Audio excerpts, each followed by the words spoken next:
오늘 이 시간에 그 문제를 집중적으로 살피려고 합니다. 첫 번째, 분쟁이 일어난 내역입니다. 고린도전서 1장 11절 보면 내 형제들아 글로에의 지편으로서 너희에 대한 말이 내게 들리니, 고린도 교회의 소식입니다. 곧 너희 가운데 분쟁이 있다는 것이라. 이 분쟁이라는 단어, 다툼이라고 한국말로 번역이 되기도 하고, NIV 성경은 quarrel, 말다툼, 불화로 번역을 해놨어요.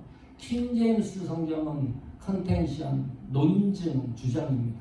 번역을 해놓고, BB 성경은 division, 분할, 분리로 번역을 했습니다. 어떤 단어로 번역을 하나도 유쾌하지 않아요. 어감이 좋지 않습니다. 이 분쟁이라는 단어가. 헬라어 원어 성경은 분쟁을 이렇게 묘사를 해요. 틈이 벌어진 상태가 분쟁으로 이야기를 합니다. 옷이 찢어진 상태. 우리 몸이 조화를 이루어야 되는데 몸에 어떤 문제가 생긴 거예요. 그래서 이 몸이 정상적이지 않은 상태를 분쟁으로 헬라어는 묘사를 하고 있습니다. 이 분쟁으로 인해서 고린도 교회는 4가지 그룹으로 나뉘었습니다. 고린도전서 1장 12절입니다. 같이 읽겠습니다. 시작. 이는 다름이 아니라 너희가 각각 이르되 나는 바울에게, 나는 아볼로에게, 나는 게바에게, 나는 그리스도에게 속한 자라 하는 것이니, 이 분쟁에 대한 구체적인 내용 소식입니다. 하나의 그룹은 바울파입니다. 바울은 누구죠? 고린도 교회를 개척한 목회자입니다. 이 바울에게 복음을 듣고 교육을 받고 신앙 훈련을 했던 사람들이 있을 거 아니에요. 또 그 교회의 개척 멤버들이 되겠죠. 이런 유형의 사람들이 바울파를 형성했습니다. 그룹을 만든 거예요. 자, 바울이 사임을 하고 아볼로가 제2대 목회자로 부임을 했는데, 아볼로에 대해서는 잘 알죠. 바울하고 틀린 점이 있다고 그랬습니다. 언변이 뛰어나고 지식이 총명하고 사람을 끄는 힘이 있고, 그런데 또 게다가 겸손해요. 불스길라와 아굴라 부부한테 성경 교육, 구원론에 대한 성경 교육을 받고 고린도 교회 목회자가 될 정도였으니까요. 얼마나 겸손합니까? 당연히 하나의 또 그룹이 형성이 돼요. 지식층들, 이 아볼로의 마음의 그 인격의 성향을 좋아하는 사람들이 아볼로를 따르기 시작을 했습니다. 그 다음에 여기 또 보니까 3번째 그룹이 있는데 게바파입니다. 게바는 반석이라는 뜻입니다. 옛날 베드로 이름이 게바였거든요. 이 예수님의 수제자가 베드로입니다. 이 그룹에 형성된 사람들은 정통과 율법을 중시하는 유대인들이 중심이 돼서 하나의 또 다른 그룹을 형성했습니다. 4번째 그룹이 뭐죠? 그리스도파입니다. 이건 아주 특이하죠. 예수님파라는 거예요.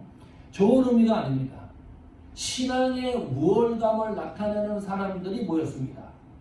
고린도 교회의 골칫거리였던 성령에 대한 체험, 성령 은사에 대한 이런 문제들, 그것을 강조하는 신앙의 권위와 우월을 강조하는 사람들이 또 하나의 그룹을 형성해서 4가지 그룹이 교회 안에 존재하게 됐습니다.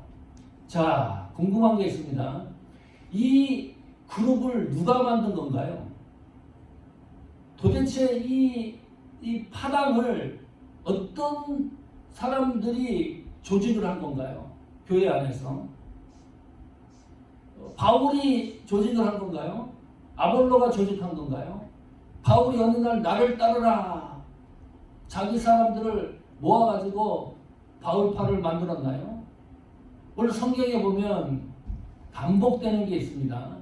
나는 바울에게, 나는 아볼로에게, 나는 게바에게, 나는 그리스도에게. 이 나는이라는 이 단어가 그룹이 형성되는 주체자입니다. 이 파당이 일어난 주체자는 그러므로 누구예요? 나예요. 내가 파당의 주체자예요. 이 당연한 이치입니다. 이게 부정적 측면으로 보면 골치 아픈 일인데 이 자연적인 현상일 수도 있어요. 왜냐하면 교회 밖에서 동호회를 만들잖아요. 나와 성향이 비슷한 사람들, 테니스 동호회도 있고 골프 동호회도 있고 또 모임도 있고 나랑 비슷한 사람들끼리 모여가지고 으쌰으쌰하고 같은 어떤 일을 목적을 가지고 하는 거 너무 좋은 거죠. 교회 안에서도 마찬가지입니다. 내 성향과 내 생각과 내 마음과 맞는 사람들끼리 동력하고 협력을 해가지고 하나님의 선한 일을 해 나간다는 게 이게 뭐 그렇게 나쁜 일인가요? 긍정적인 효과가 너무 많아요. 자, 그런데 오늘 성경에서 얘기하는 것은 그게 아닌 것 같아요. 이것이 부정적인 측면으로 사용이 되면 이게 문제가 되는 거죠. 그 문제점을 성경이 지금 지적을 하고 있는 거예요. 그 문제점이 뭐예요? 분쟁이라는 거죠. 여기서 우리가 속는 게 있습니다. 세상에 좋은 교회 그리고 세상의 모든 교회는 문제가 있습니다. 지구상에 있는 어떤 교회도 완벽한 교회가 없어요. 야, 이 교회 갔더니 뭐 이런 문제가 있네. 그럼 다른 교회 가죠. 거기 또 다른 문제가 있어요. 그 교회 가가지고 신앙생활하다가 문제가 또 발견되죠. 또 C교회를 가보세요. 거기 가면 똑같은 유형의 또 문제들이 있어요. 이 지구상에 있는 모든 교회는 완벽하지 않습니다. 분쟁이 일어날 수도 있고 고린도 교회가 속해 있는 여러 가지 복합적인 문제들이 발생할 수가 있어요. 참 신기합니다. 분명히 문제덩어리 교회인데 이 고린도서를 써가지고 바울이 수신자 받는 사람이 누구로 돼 있어요? 지난주에 저희가 설교했죠. 고린도 교회에 있는 하나님의 교회예요. 문제가 있는데 바울은 이 고린도 교회가 골칫덩어리 교회인데 성경은 어떻게 명명하느냐? 이 교회는 하나님의 교회다. 하나님의 교회로 명명을 해요. 이유가 뭡니까? 교회는 예수 그리스도의 피값으로 세워진 제단이기 때문입니다. 그것이 본질이라는 거죠. 그 본질이 흔들려지면 더욱 혼돈스럽게 되는 겁니다. 그래서 우리가 착각을 해요. 이런 생각을 하는 거죠.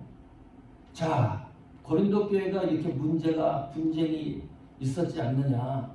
그러면 분쟁이 없는 교회가 좋은 교회다. 어떻게 생각하나요? 좋은 교회의 조건이 분쟁이 없는 교회입니까? 잘 생각해 하셔야 됩니다. 하나님 교회의 기준이 분쟁이 없는 것이 하나님의 교회라고 생각을 합니까? 그것이 우리가 생각하는 좋은 교회입니까? 척도입니까? 그것이 어떤 판단의 기준입니까? 많은 사람들이 하나님의 교회, 좋은 교회의 기준을 어떻게 생각하느냐? 그 교회는 행정이 조직적으로 잘 돼 있대요. 그래서 좋은 교회예요. 교육 시스템이 너무나 잘 돼 있대요. 그 교회 너무 좋은 교회다. 모임이 잘 활성화된대요. 이보다 더 좋은 교회가 어디 있느냐? 이보다 더 좋은 하나님의 교회가 어디 있느냐? 그것이 어떻게 이제 기준이 되어져 가는 거죠. 지금은 분쟁에 대한 내역을 성경이 기록을 하면서 우리가 착각하는 것을 교정해 주는 겁니다. 하나님 교회의 기준은 오직 예수 그리스도이시다. 오늘 이야기를 계속 할 거예요. 얼마나 많이 들은 얘기예요, 우리가. 교회의 표준은, 이 교회의 기준은, 교회의 평가는 오직 예수 그리스도라는 사실을 너무나 망각을 하면서 좋은 교회예요. 우리 교회는 너무너무너무 이 세상에 구별되는 멋진 교회라고 생각을 해요. 따지고 보면 그 기준의 척도를 엉뚱한 곳에서 찾아가지고 종교의 기준을 만들어 나가고 있는데 바울이 그것을 경계하는 거예요. 이 분쟁에 대해서 이야기를 하면서 교회의 기준은 오직 예수 그리스도이시다. 모르는 바가 아닌데 우리가 이것을 다시 계속 상기시키고 있습니다.